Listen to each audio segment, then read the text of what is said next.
117వ జగజ్జీవన్ జయంతి వేడుకలు డాక్టర్ బాబు జగజ్జీవన్ రావు దేశానికి ఎన్నో రకాలుగా సేవలు అందించి మనందరికీ స్ఫూర్తిగా నిలిచారని కాకినాడ కలెక్టర్ షణ్మోహన్ సగలి ప్రముఖ స్వాతంత్ర సమరయోధుడు భారత తొలి ఉప ప్రధాని డాక్టర్ బాబు జగజ్జీవన్ రావు 117వ జయంతి వేడుకలు శనివారం Kakinada Indrapalem ladies Lions club వద్ద కాకినాడ సాంఘిక సంక్షేమ శాఖ ఆధ్వర్యంలో ఘనంగా నిర్వహించారు. ఈ సందర్భంగా జగజ్జీవన్ రావు విగ్రహానికి జిల్లా కలెక్టర్ షణ్మోహన్ సగలి, శాసన మండలి సభ్యులు పేరాబత్తుల రాజశేఖరం, కాకినాడ పట్టణం పెద్దాపురం శాసనసభ్యులు వనమాడి వెంకటేశ్వరరావు, నిమ్మకాల చినరాజప్ప, జాయింట్ కలెక్టర్ రాహుల్ మీనా, జిల్లా అధికారులు, వివిధ ప్రజా సంఘాల నాయకులు, ఇతర ప్రజా ప్రతినిధులు పూలమాల వేసి ఘనంగా నివాళులర్పించారు. ఈ సందర్భంగా జిల్లా కలెక్టర్ మాట్లాడుతూ బడుగు బలహీన వర్గాల ప్రజల ఉన్నతికి బాబు జగజ్జీవన్ రావు ఎనలేని సేవలు అందించి మనందరికీ స్ఫూర్తిగా నిలిచారన్నారు. అందరూ కలిసికట్టుగా సమిష్టిగా ఉండాలని, ఎటువంటి సమస్యలు వచ్చినా వాటిని సామరస్యంగా స్నేహపూర్వకంగా పరిష్కరించుకోవాలని వారు సూచించారు. ఎమ్మెల్సీ పేరాబత్తుల రాజశేఖరం మాట్లాడుతూ భారతదేశం గర్వించదగ్గ వ్యక్తి బాబు జగజ్జీవన్ రావు అని వారు కొనియాడారు. స్వాతంత్ర సమరయోధుడిగా ఆయన చేసిన పోరాటం, రాజ్యాంగం అమలులో బడుగు బలహీన వర్గాల సంక్షేమానికి చేసిన సేవలు ఆదర్శనీయమని ఆయన తెలిపారు. Kakinada smart city MLA Vanamadi Kondababu, Peddapuram MLA చినరాజప్పలు మాట్లాడుతూ 45 సంవత్సరాల పాటు పార్లమెంటులో ఎంపీగా ఉండి సుమారుగా 30 సంవత్సరాల పాటు రాజకీయంగా వివిధ హోదాల్లో పనిచేశారన్నారు. కేంద్ర ప్రభుత్వం తొలి కార్మిక శాఖ మంత్రిగా, రక్షణ, సమాచార, రైల్వే, రవాణా, ఆహార, వ్యవసాయ శాఖల మంత్రిగా, దేశ తొలి ఉప ప్రధానిగా అమూల్యమైన సేవలు దేశానికి అందించారని వారు శ్లాఘించి కొనియాడారు. ఈ కార్యక్రమంలో జిల్లా అధికారులు housing PD NV V Satyanarayana, DRDA PD G Srinivasarao, సంక్షేమ శాఖ incharge JDS Srinivasarao, SC corporation AD J Satyavathi, BC సంక్షేమ శాఖ అధికారి ఎం లల్లి, జిల్లా సమాచార పౌర సంబంధాల శాఖ డిప్యూటీ డైరెక్టర్ డి నాగార్జున, ప్రజా ఉద్యమ సంఘాల నాయకులు, విద్యార్థులు తదితరులు పాల్గొన్నారు.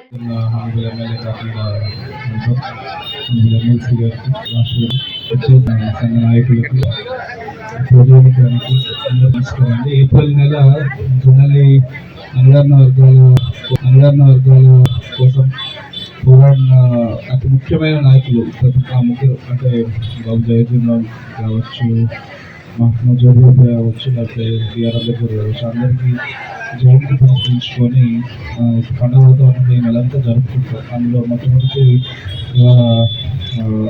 జగజ్జీవన్ జయంతి ఇక్కడ కాకినాడ టౌన్లో ఇక్కడ మనకు ప్రోగ్రామ్ ఏర్పాటు చేసుకోవడం దానికి అందువల్ల సంతోషం. అందరూ గట్టిగా ఉండాలని కోరుకుంటున్నాం.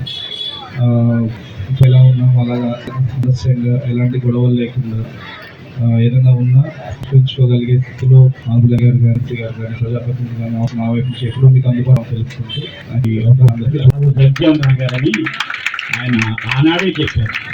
కాబట్టి అలాంటి మహానుభావుడికి అంటే మన ఎమ్మెల్యే గారు, పెద్దాపురం ఎమ్మెల్యే గారు, మాజీ హోంమంత్రి వాళ్ళు చెప్పినట్టు రాష్ట్రపతి రాకుండా ఆనాటి రాజకీయ పరిస్థితులు జరిగింది. కానీ నిజంగా బాబు జగజ్జీవన్ రావు గారు రాష్ట్రపతి అయితే స్టేట్ ఆఫ్ ఇండియా ఉంటుంది నదర్ గారు ప్రైమ్ మినిస్టర్ కానీ జరిగి ఉంటే భారతదేశం యొక్క ఉన్నత స్థితి వేరేగా ఉందని ఆనాడు చాలా మంది ఈ విషయంలో చర్చించడం జరిగింది.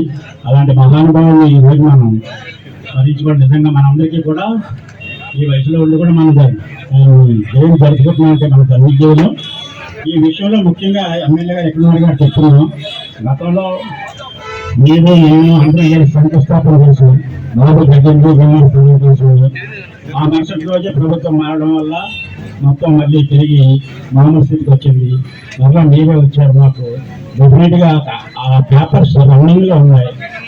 ఎంఆర్ఓ గారు దగ్గర ఉండి కలెక్టర్ గారు దాన్ని సైన్ చేస్తే అఫీషియల్గా మనకి ల్యాండ్ వస్తుంది. కాబట్టి సార్ దయచేసి రేపు అంబేద్కర్ జయంతి నాడు కానీ ఓకే చేయించే బాధ్యత తీసుకోవాల్సిందిగా ఎమ్మెల్యే గారి అనుకుంటుంది. ఈరోజు మహానుభావుడు బాబు జగజ్జీవన్ రావు గారి 117వ జయంతి కార్యక్రమం ప్రభుత్వ పరంగా ఎంతో ఘనంగా జరపడం జరిగింది. ఈ రోజున అదేవిధంగా బాబు జగ్జీవన్ గురించి మీ అందరికీ తెలుసు. ఆయన ఒక గొప్ప వ్యక్తి. మీ అందరికీ తెలుసు, బాబాసాహెబ్ అంబేద్కర్ గారు రాజ్యాంగాన్ని పొందుపరిస్తే ఆ రాజ్యాంగాన్ని అమలు చేసే విధంగా తీసుకెళ్లిన వ్యక్తి బాబు జగ్జీవన్ రావు. ఒక మాటలో చెప్పాలంటే ఆయనేమో రైట్ రౌతీ ఫైటర్ చెప్పాలంటే రియల్గా. ఎందుకంటే పార్లమెంట్లో ఆ రోజు 45 సంవత్సరాల పాటు గ్రేట్ పార్లమెంటరీ అంటే చెప్పాలంటే ఆయన గొప్ప శాఖలు కూడా చేశారు. ఆయన ఈ దేశానికి వ్యవసాయ శాఖ మంత్రిగా, రక్షణ శాఖ మంత్రిగా, కార్మిక శాఖ మంత్రిగా, అదేవిధంగా ఉప ముఖ్యమంత్రిగా అనేక శాఖలు చేసి ప్రధానిగా చేశారు. గొప్ప శాఖలు ఆయన ఆ రోజు పరిపాలనలో గొప్ప మార్పులు కూడా తీసుకొచ్చారు. ఆ రోజున ఈ దేశంలో అనేక మంది అసమానతలు కూడా తొలగాలని ఆలోచనతో ఎంతో కృషి చేసిన వ్యక్తి. ఈరోజు అలాంటివన్నీ కూడా ఈరోజు కొన్ని విషయాల్లో ఈ దేశం ముందుకెళ్ళిందంటే ఒక ప్రధాన పాత్ర పోషించిన వ్యక్తి బాబు జగ్జీవన్ రావు. అలాంటి వ్యక్తి జయంతి కార్యక్రమం చేసుకున్నాం ఈ రోజున. అదేవిధంగా మన రాష్ట్రంలో చూసుకున్నట్టయితే ఈ దేశానికి స్వాతంత్రం వచ్చిన తర్వాత బడుగు బలహీన వర్గాల్లో కానీ, దళిత వర్గాల్లో కానీ కొన్ని అసమానతలు ఉన్నాయి, ఆర్థిక ఇబ్బందులు ఉన్నాయి. అలాంటివన్నీ కూడా అరికట్టాలన్న ఆలోచన కలిగేది కానీ ఎవరు కూడా అమలు చేసేవారు కాదు. చెప్పేవారు తప్ప అమలు చేసేవారు కాదు. మాటలు చెప్పేవారు తప్ప అమలు చేసేవారు కాదు. ఈ దళిత వర్గాలని ఆర్థికంగా బలపరచాలని కానీ, విద్యారంగంలో ముందుకు తీసుకెళ్లాలని కానీ మాట చెప్పేవారు కానీ అమలు చేసేవారు కాదు. మన రాష్ట్రంలో చూసుకుంటే దేశానికి స్వాతంత్రం వచ్చిన తర్వాత మన రాష్ట్రంలో కూడా అధికంగా చాలామంది ఎన్నో పార్టీలు పరిపాలన చేశారు. కానీ దళిత వర్గాల ఆశయాలు కానీ, ఆలోచన విధానాలు కానీ, ఒక పక్కన ఆర్థికంగా కానీ, విద్యాపరంగా కానీ ముందుకు తీసుకెళ్లే వ్యక్తి ఎవరైనా ఉన్నారంటే అది నారా చంద్రబాబు నాయుడు గారని గర్వంగా చెప్తాను. ఈ రోజున ఆయన ముఖ్యమంత్రి అయిన తర్వాత ఈ రాష్ట్రంలో దళిత వర్గాలకి విద్యాపరంగా కానీ, ఆర్థికంగా కానీ ఎస్సీ కార్పొరేషన్ ఏర్పాటు చేసి ఆర్థికంగా బలపరచడం జరిగింది. ఎస్సీ కార్పొరేషన్ లోన్ ఇచ్చి కానీ, అదే బీసీ వర్గాలకు కూడా అన్ని వర్గాల ప్రజలు.